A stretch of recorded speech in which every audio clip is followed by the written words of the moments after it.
I like movies. I would be what you might call a cinephile, except I do not like children's movies. Pedophile joke right off the bat. Welcome to the video. I heard about a movie called Challengers, and I got a little excited thinking, naively, that it was about the Challenger explosion, the space shuttle that went up a little bit and then exploded way before I was born. Wow, what a cool movie. But I Googled it, not about that at all. It's not about that. The plot is basically Spider-Man's girlfriend has to choose between two different tennis balls in a more physical sense, if you know what I'm saying. She sleeps with two people. It's pretty good. So hide the bisexuals, because today we're talking about challengers. Yeah. So our commander, because this is Magic the Gathering video, obviously, is Kainos and Tiro of Meletis. Don't know if I'm saying that right. Correct me in the comments. Red, green, white, blue for a human soldier, but there's really two of them. We can see that. At the beginning of your end step, draw a card. Each player may put a land card from his or her hand onto the battlefield. Then each opponent who didn't draws a card. So yeah, we're building a group hug deck. You know what I mean? You know what I mean? And just like in the movie, we're going to be Zendaya, and we're going to be ending up getting group hugged by all of our opponents, aka they're gonna fuck us. Anyway, we're gonna have Capenna Express, 3 and a green for a vehicle 6/6 with crew 3, and you can also sack a treasure to make it become an artifact creature. Yeah, we're gonna run that train. Run that train, Capenna Express. You know, it's a 6/6. What I wouldn't do to be the backslash between those two sixes. Anyway, we've also got Midnight Crusader Shuttle, 4 mana for a vehicle with Midnight Entity.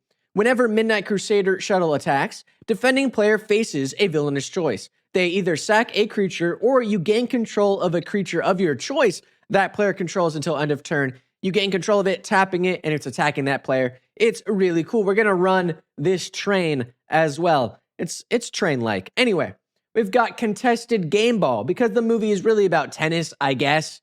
I don't know. Whenever you're dealt combat damage, the attacking player gains control of Contested Game Ball and untaps it. And for 2 mana, you can tap it to draw a card and put a point counter on Contested Game Ball. Then if it has 5 or more point counters, sack it and create a treasure token. Very cool. It's almost a tennis ball. Look at it. It's more of a soccer ball, but there's not a tennis ball card in Magic the Gathering, despite my frequent emails to the leadership. We've also got Annie Joins Up. If you're already having a threesome, why not have one more? When it enters the battlefield, it deals 5 damage to target creature or planeswalker an opponent controls. And if a triggered ability of a legendary creature you control triggers, it triggers an additional time. That's right. So now you get 2 Kainos and Tiro triggers. Winky face. She's joining up. Lucky girl.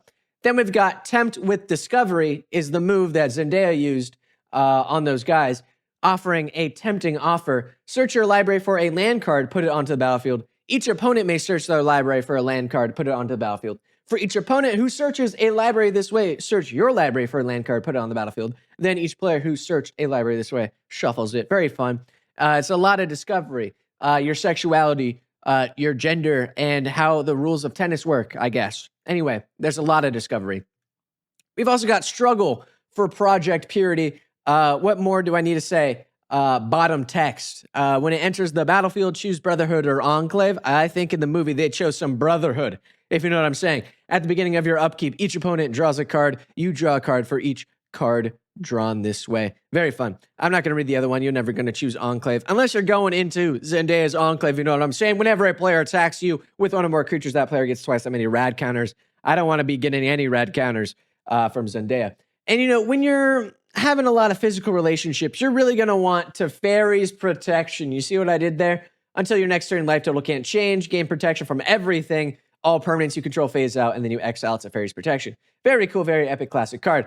So how's it going to work? Well, we're going to have Kainos and Tiro on the battlefield. We're going to throw some rope in there, because this is already a very sexual movie video deck. The Hith Lane rope, which is cool. It can't be sacrificed, which is cool, and it passes around just like Zendaya. And then you run a train on somebody, which is, it's a group hug deck. Psych, that's not how it's going to go, because more likely with all your land ramp you're given, your opponents are going to swing out their Ur-Dragon, these nuts all over your forehead. And yeah, you're going to lose really fast and it'll be fun though. It'll be cool. That's the end of the video. Kindness and Terror is pretty fun. There's a couple win cons I put in the deck, but I'm not going to go over them. That's the end of the video. Please give a like and subscribe if you liked it. As well as last week, I put another link to donate to Palestine. Please do that. Yeah.